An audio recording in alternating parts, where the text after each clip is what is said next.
Di sebuah desa kecil di pedalaman Kalimantan, lahirlah seorang gadis bernama Ayu. Ia adalah anak sulung dari 5 bersaudara. Kehidupan Ayu dipenuhi dengan perjuangan. Ayahnya seorang petani sederhana, sementara ibunya mencari nafkah sebagai penjual kue keliling. Desa tempat Ayu tinggal tidak memiliki fasilitas yang memadai. Listrik sering padam, jalanan berlubang, dan sekolah hanya berisi papan-papan kayu yang hampir roboh. Meskipun demikian, Ayu memiliki semangat belajar yang tinggi. Ia bermimpi bisa mengubah nasib keluarganya suatu hari nanti. Namun, mimpi itu mulai pudar saat ayahnya sakit keras dan keluarga mereka tidak mampu membayar pengobatan. Ayu harus berhenti sekolah di usia 16 tahun untuk membantu menghidupi keluarga. Setelah bertahun-tahun berjuang di desa, Ayu memutuskan untuk mencari pekerjaan di luar negeri. Dengan berat hati, ia meninggalkan keluarganya demi kehidupan yang lebih baik. Keputusan itu tidak mudah. Sebagai seorang anak perempuan, ia merasa bertanggung jawab menggantikan posisi ayahnya yang tak lagi mampu bekerja. Tawaran menjadi tenaga kerja wanita di Arab Saudi datang dari seorang agen yang sering berkunjung ke desanya. Agen itu menjanjikan gaji besar dan kehidupan yang lebih baik, namun tidak menjelaskan risiko yang akan dihadapi. Ayu berangkat dengan membawa doa dan harapan. Ia berjanji kepada ibunya bahwa ia akan kembali membawa kebahagiaan untuk keluarga. Setibanya di tanah Arab, Ayu langsung bekerja di sebuah rumah keluarga kaya. Rumah itu megah, dengan dinding marmer dan lampu kristal yang menggantung di setiap sudut ruangan. Namun di balik kemewahan itu, Ayu menemukan sisi lain yang jauh dari kata bahagia. Majikannya adalah seorang pria parubaya yang sering marah tanpa alasan jelas. Istrinya sangat cerewet dan tidak segan-segan menghardik Ayu di depan umum. Mereka memiliki 3 anak yang manja dan suka mengotori rumah, membuat pekerjaan Ayu semakin berat. Ayu diharuskan bangun sebelum matahari terbit dan baru diizinkan tidur lewat tengah malam. Ia jarang diberi waktu istirahat, bahkan makan pun sering diabaikan. Hari demi hari Ayu semakin merasa tertekan. Setiap malam ia duduk di sudut kamarnya yang sempit, menangis dalam diam sambil menatap foto keluarganya. Rasa rindu pada kampung halaman begitu menyiksa, terutama saat ia membayangkan senyum adik-adiknya yang masih kecil. Seringkali, ia merasa ingin menyerah dan pulang ke rumah. Namun bayangan hutang keluarga dan tanggung jawab sebagai tulang punggung membuatnya bertahan. Ayu sering memohon kepada Tuhan agar diberi kekuatan untuk melewati semua ini. Satu-satunya hal yang membuatnya tetap berdiri adalah keyakinan bahwa penderitaan ini akan terbayar suatu hari nanti. Suatu hari keadaan menjadi semakin buruk. Istri majikan menuduh Ayu mencuri sebuah gelang emas yang hilang, padahal Ayu tidak pernah menyentuh barang tersebut. Tuduhan itu membuat Ayu sangat terpukul. Ina mencoba menjelaskan bahwa dirinya tidak bersalah, tetapi majikannya tidak mau mendengarkan. Sebagai hukuman, mereka mengancam akan menyerahkannya kepada pihak berwenang. Ayu merasa terjebak dalam situasi yang tidak adil. Perasaan marah, sedih, dan takut bercampur aduk dalam hatinya. Ayu hanya bisa berdoa dan berharap keajaiban datang untuk menyelamatkannya dari nasib buruk yang seakan telah menunggu di depan mata. Hari itu Ayu sedang mencuci pakaian di halaman belakang, ketika 2 pria berseragam datang ke rumah majikannya. Mereka adalah petugas polisi yang dipanggil untuk menangkap Ayu atas tuduhan pencurian. Tanpa banyak bicara, majikan Ayu menyerahkan barang-barangnya kepada polisi dan menuduhnya sebagai pelaku yang mencuri gelang emas tersebut. Ayu mencoba membela diri. Air matanya mengalir deras saat ia bersumpah bahwa dirinya tidak bersalah. Namun jeritan dan tangisannya tidak didengar. Ia diborgol di depan anak-anak majikannya yang hanya menatap tanpa peduli. Saat dibawa ke mobil polisi, Ayu merasa dunianya runtuh. Dalam perjalanan, ia hanya bisa berdoa agar Allah menunjukkan kebenaran dan memberikan kekuatan untuk menghadapi semua ini. Penjara itu gelap dan pengap. Ayu ditempatkan di sel kecil bersama 4 wanita lain yang juga berstatus tahanan. Tempat tidurnya hanya berupa tikar tipis di lantai, tanpa bantal atau selimut. Suara tikus dan kecoa menjadi teman malam-malam panjangnya. Para tahanan lain sering memandang Ayu dengan sinis, menganggapnya sebagai pencuri tanpa tahu kebenarannya. Tekanan psikologis semakin berat ketika ia harus menjalani interogasi berjam-jam, tanpa diberi makanan atau minuman. Ayu terus mengatakan bahwa ia tidak bersalah, tetapi polisi seolah tidak peduli. Rasa takut dan kesepian merayapi hatinya setiap detik. Ia sering terbangun di tengah malam karena mimpi buruk tentang keluarganya, yang hidup dalam penderitaan akibat dirinya.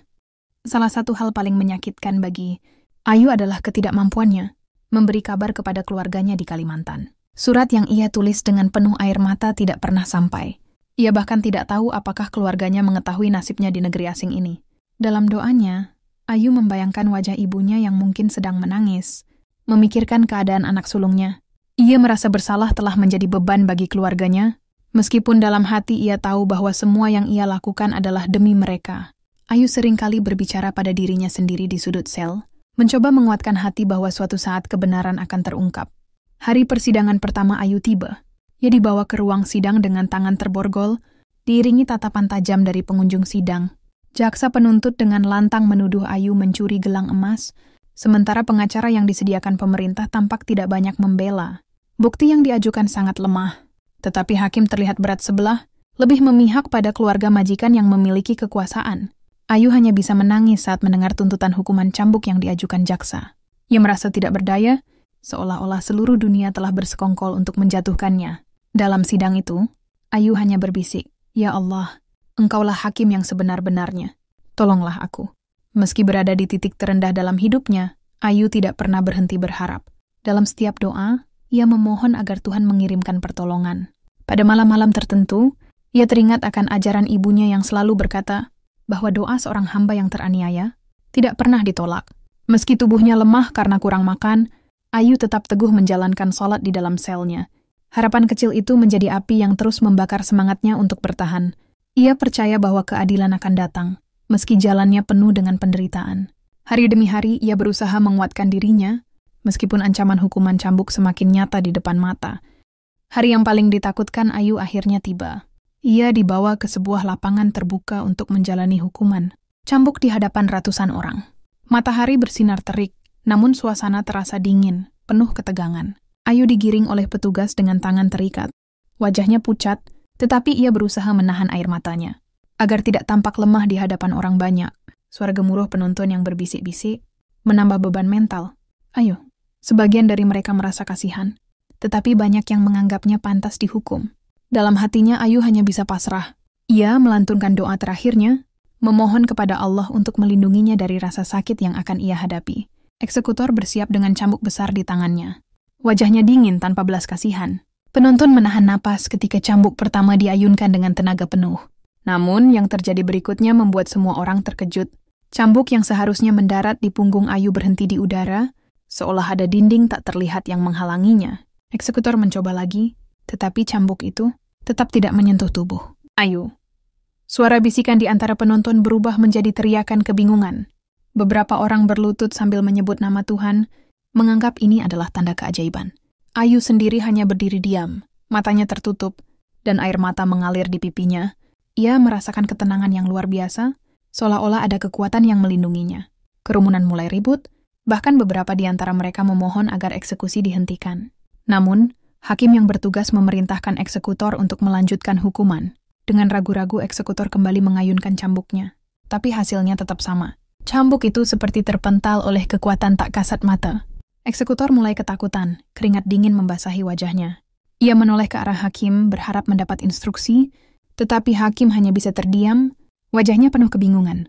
Sementara itu, penonton mulai menangis, memohon ampunan untuk Ayu. Mereka percaya bahwa Tuhan sedang menunjukkan keadilannya, bahwa Ayu tidak bersalah. Setelah beberapa kali gagal, eksekusi akhirnya dihentikan. Hakim memerintahkan agar Ayu dibebaskan sementara kasusnya diselidiki ulang. Di tengah lapangan, Ayu jatuh berlutut, menangis terseduh-seduh. Ia merasa seluruh tubuhnya lemas, tetapi hatinya penuh dengan rasa syukur. Orang-orang di sekitarnya mulai mendekat, memberikan dukungan dan meminta maaf atas ketidakadilan yang ia alami. Bahkan beberapa saksi mengatakan mereka melihat cahaya lembut mengelilingi Ayu selama eksekusi berlangsung. Kisah ini menyebar dengan cepat, tidak hanya di lingkungan sekitar tetapi juga ke berbagai penjuru. Media meliput peristiwa ini sebagai keajaiban yang nyata, membawa nama Ayu menjadi perbincangan publik. Setelah penyelidikan ulang, ditemukan bahwa Ayu memang tidak bersalah. Gelang emas yang dituduhkan telah ditemukan di tempat yang tidak terduga, membuktikan bahwa tuduhan terhadap Ayu adalah fitnah belaka. Majikan Ayu akhirnya meminta maaf di hadapan publik, tetapi luka yang ditinggalkan tidak mudah sembuh. Ayu memilih untuk kembali ke Indonesia setelah kejadian ini, membawa pelajaran berharga tentang perjuangan, kesabaran, dan keajaiban Tuhan. Di desanya, Ayu disambut sebagai pahlawan. Meskipun hidupnya penuh dengan luka, ia berjanji untuk membantu orang-orang yang mengalami ketidakadilan serupa. Bagi Ayu, keajaiban itu bukan hanya tentang cambuk yang tidak menyentuh tubuhnya, tetapi juga tentang bukti bahwa kebenaran selalu menang pada akhirnya. Di balik jeruji besi, Ayu tidak pernah kehilangan keyakinannya pada Allah. Setiap malam, Ia bersujud di atas lantai dingin selnya yang sempit. Air matanya bercucuran saat ia memohon kekuatan dan perlindungan. Ayu tidak pernah melewatkan sholat, meski tubuhnya lelah karena pekerjaan berat dan tekanan mental. Ia menganggap sholat sebagai satu-satunya cara untuk bertahan di tengah cobaan berat yang ia hadapi. Doa-doanya dipenuhi permohonan agar keadilan ditegakkan, dan agar ia diberi ketabahan untuk melewati setiap hari yang terasa, seperti siksaan tak berujung. Ia percaya bahwa Allah tidak akan meninggalkan hambanya yang terus memohon dengan tulus. Selain sholat, Ayu menghabiskan waktu dengan membaca Al-Quran. Sebuah mushaf kecil yang ia bawa dari Indonesia menjadi teman setianya di penjara. Setiap ayat yang ia baca menjadi penghibur di tengah rasa sakit yang ia alami. Ketika membaca ayat-ayat tentang kesabaran dan keadilan, Ayu merasa seolah Allah berbicara langsung kepadanya, menguatkan hatinya untuk bertahan. Seringkali ia membaca dengan suara bergetar karena tangis. Namun di balik itu, ia menemukan kedamaian yang tidak bisa dijelaskan dengan kata-kata. Ayu yakin bahwa kekuatan Al-Quran adalah salah satu hal yang menyelamatkannya dari kehancuran mental selama masa hukuman. Meskipun berada dalam kondisi sulit, Ayu tetap berusaha melakukan kebaikan. Ketika mendapatkan sedikit makanan tambahan dari petugas yang iba kepadanya, Ayu tidak segan membaginya dengan tahanan lain yang lebih membutuhkan. Ia percaya bahwa sedekah sekecil apapun akan menjadi pelindung dari segala kesulitan. Beberapa tahanan lain mulai menghormatinya, karena sifatnya yang dermawan dan rendah hati. Ayu juga sering mendoakan orang-orang di sekitarnya, bahkan petugas penjara yang terkadang bersikap kasar padanya. Baginya, balas dendam bukanlah jalan keluar. Ia memilih memaafkan dan membalas keburukan dengan kebaikan. Zikir menjadi salah satu amalan yang tidak pernah Ayu tinggalkan selama di penjara. Ia sering melantunkan Asmaul Husna dan istighfar di sela-sela waktunya. Dengan menyebut nama Allah, ia merasa hatinya menjadi lebih tenang, meski kenyataan hidupnya sangat pahit. Zikir itu bukan hanya menjadi penguat spiritual, tetapi juga menjadi cara Ayu untuk menjaga akal sehatnya. Ia percaya bahwa dengan mengingat Allah, segala kesulitan yang ia hadapi akan terasa lebih ringan. Ketika malam tiba dan kesunyian melingkupi sel penjara, suara zikir Ayu seringkali menjadi penenang bagi tahanan lain, yang juga merasakan penderitaan. Di balik semua amalan yang Ayu lakukan, keikhlasan menjadi inti dari setiap perbuatannya.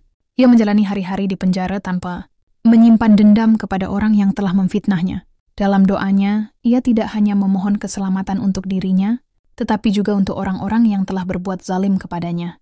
Ayu yakin bahwa keikhlasan adalah kunci untuk mendekatkan diri kepada Allah dan meraih keajaiban. Keajaiban itu akhirnya datang ketika cambuk yang diarahkan kepadanya tidak pernah menyentuh tubuhnya. Ayu percaya bahwa semua amalan yang ia lakukan selama masa hukuman, dari sholat, membaca Al-Quran, sedekah, hingga zikir, adalah bentuk ikhtiar yang membuat Allah menurunkan pertolongannya. Setelah eksekusi dihentikan, kasus Ayu dibuka kembali untuk penyelidikan ulang. Hakim memerintahkan pencarian bukti lebih lanjut. Setelah keajaiban di lapangan, eksekusi mengguncang publik. Dengan tekanan dari masyarakat dan media yang meliput kejadian tersebut, polisi akhirnya melakukan penggeledahan menyeluruh di rumah majikan Ayu. Gelang emas yang sebelumnya diklaim hilang ditemukan di dalam lemari pribadi salah satu anggota keluarga majikan. Bukti itu membuktikan bahwa tuduhan terhadap Ayu adalah fitnah belaka. Kebenaran yang selama ini tersembunyi akhirnya terungkap, dan rasa lega bercampur marah mulai menyelimuti hati Ayu. Namun, baginya perjalanan menuju keadilan masih belum selesai. Majikan Ayu, seorang pria kaya yang selama ini merasa kebal hukum, kini harus duduk di kursi terdakwa. Ia didakwa atas tuduhan memberikan keterangan palsu, menyebarkan fitnah, dan menyebabkan penderitaan bagi Ayu. Proses persidangan berlangsung tegang, dengan banyak perhatian publik yang tertuju pada kasus ini. Sang majikan mencoba membela diri, mengatakan bahwa kesalahan tersebut adalah ketidaksengajaan. Namun, bukti-bukti yang diajukan terlalu kuat untuk disangkal. Para saksi, termasuk beberapa mantan pekerja di rumah majikan, memberikan kesaksian bahwa keluarga tersebut sering memperlakukan pekerja dengan buruk. Ayu, meski masih trauma, hadir dalam persidangan untuk memberikan keterangan. Wajahnya terlihat tenang, tetapi suaranya bergetar ketika mengingat penderitaan yang ia alami. Hakim akhirnya menjatuhkan hukuman yang setimpal kepada majikan Ayu. Ia dijatuhi hukuman penjara dan denda yang besar atas perbuatannya. Putusan ini disambut dengan tangisan lega dari Ayu, yang akhirnya merasakan bahwa keadilan benar-benar ditegakkan. Namun di sisi lain, majikan itu terlihat terkejut dan tidak percaya bahwa ia harus mempertanggungjawabkan perbuatannya. Keluarganya yang selama ini mendukungnya hanya bisa menangis di ruang sidang, menyadari bahwa perbuatan mereka telah membawa kehancuran bagi keluarga mereka sendiri. Hukuman ini menjadi pelajaran penting bagi banyak orang, terutama para majikan yang sering memperlakukan pekerja mereka dengan semena-mena.